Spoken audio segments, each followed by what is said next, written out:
आज तुमच्या भाईचा एवढा मोठा पोपट झाला राव, काय सांगू. एक आज उंडगायचं म्हणून घरातनं बाहेर पडलो. म्हणलं लय वर्ष झालं कोळशेत खाडीला गेलो नाही, तिकडं जावं. तर म्हणलं उंचच्या उंच बिल्डिंग उभा राहिलेत. मी तर बघून शॉक झालं.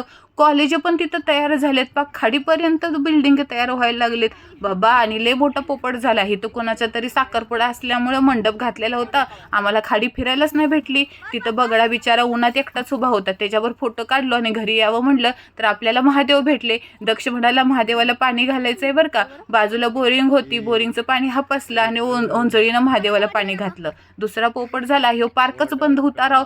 काय बोलायचं, आपलं नशीब फुटकं. आजूबाजूलाच जंगल फिरावं म्हणलं तर सगळीकडे बिल्डिंग चालू आहेत, म्हणून आम्हाला फिरून नाही दिलं. चला जा तुमच्या घरी असे म्हणाला तो आम्हाला वॉचमॅन. मग काय, आम्ही गपचूप तोंड उचललं आणि दुसऱ्या गार्डन मध्ये आलो.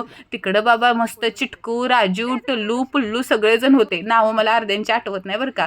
कारभारी मस्त रोमॅन्टिक मूड मध्ये आय लव्ह यू म्हणाले बरं का. मी पण आय लव्ह यू टू म्हणालो. सगळ्यांबरोबर फोटो काढायचे होते. ह्या लंगोटीवाल्याचं मला नाव काय माहित नाही, ह्या मंकीचं पण नाही माहित. मस्त ठुमका मारत होता. फक्त मला ह्या टकलू राजूचं नाव तेवढं माहित होतं. टुनटुन मानशीनं लाडू नाही दिला म्हणून ह्यो छोटा भीम रडत बसलेला. आम्हाला एक लाडू घावला, आम्ही उचलला आणि आम्ही पळून गेलो. मस्त लाडू टेस्टी होता बरं का.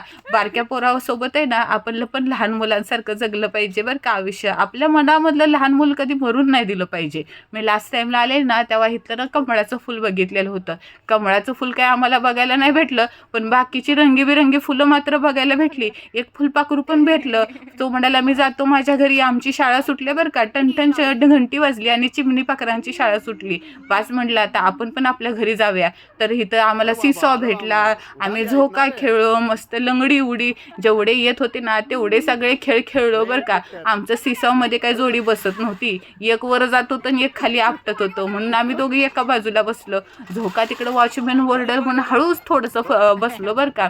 इकडे ह्यांचं लटकायचं चाललं होतं. आता दिवसाचं शेवट तर पाणीपुरीनं केलाच पाहिजे ना. आता डाएट तर सुरू होतं. 10 दिवसात बघा पहिल्यांदा डाएट आज मोडलं होतं आणि 2 सुकापुरी मागून घेतल्यावर का निर्लज्जासारख्या. आणि जाता जाता आम्ही स्वामींच्या दुकानात गेलो, कारण का आम्ही पूजेचं साहित्य आहे ना कायम ह्या ताईंच्या दुकानातूनच घेतो. मानपाड्याला ह्यांचं दुकान आहे बरं का.